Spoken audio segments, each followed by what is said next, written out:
हीच आमची प्रार्थना, हेच आमचे मागणे. धर्म जाती प्रांत भाषा द्वेष सारे संपू दे. धर्म जाती प्रांत भाषा द्वेष सारे संपू दे. एक निष्ठा एक आशा एक रंगी रंगू दे.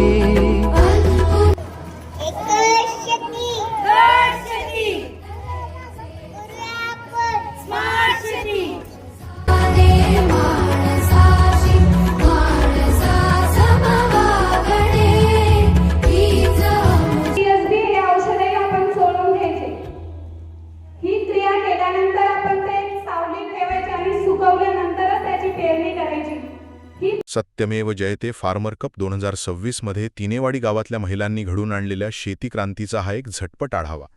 खेड तालुक्यातल्या या महिलांनी एका साध्या शेती स्पर्धेला फक्त स्वतःपुरतं मर्यादित न ठेवता तिचं रूपांतर एका भन्नाट लोकचळवळीत कसं केलं हे आज आपण पाहणार आहोत.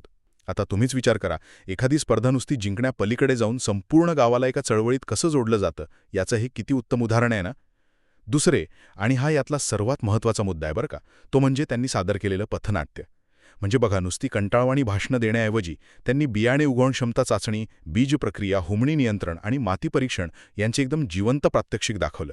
एखादं पुस्तकी ज्ञान जेव्हा जिवंत रंगमंचावर येतं ना, तेव्हा तो संदेश थेट शेतकऱ्यांच्या मनाला कसा भिडतो हे त्यांनी इथं अगदी अचूक हेरलं. आणि शेवटी या सगळ्या उपक्रमाला मिळालेला प्रशासकीय पाठिंबा. आणि जिल्हा अध्यक्ष कृषी अधिकारी संजय काचोळे यांच्यासारख्या अधिकाऱ्यांनी प्रशासकीय नियोजन आणि मार्गदर्शन पुरवलं. म्हणजे सरकारी पातळीवरून पूर्ण आधार होता. हो, आणि दुसऱ्या बाजूला पाणी फाउंडेशनच्या अपूर्वा भारमल आणि साहिल शिंदे यांसारख्या प्रतिनिधींनी स्वयंसेवी संस्थेची आधुनिक कार्यपद्धती दिली. अच्छा, म्हणजे NGOची मदतही मिळाली. हो ना. वृषाली पाटील यांच्यासारख्या स्थानिक तालुका व मंडळ स्तरावरील अधिकाऱ्यांची जोड मिळाली. म्हणजे सरकारी प्रशासनाची ताकद, स्वयंसेवी संस्थांची नियोजनबद्ध चौकट आणि स्थानिक महिलांचे तळागाळातील नेतृत्व, असा हा एक भक्कम त्रिकोण तयार झाला. तर अगदी नेमकं बोललात, हा त्रिकोणच या यशाचं मुख्य कारण आहे.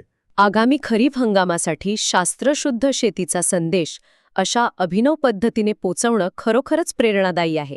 म्हणजे या सर्व सखोल चर्चेचा मतितार्थ हाच निघतो की तळागाळातील महिलांनी पुढाकार घेतल्यास संपूर्ण गावाचा सर्वांगीण विकास शक्य आहे. माणसाने माणसाशी माणसा समवागणे.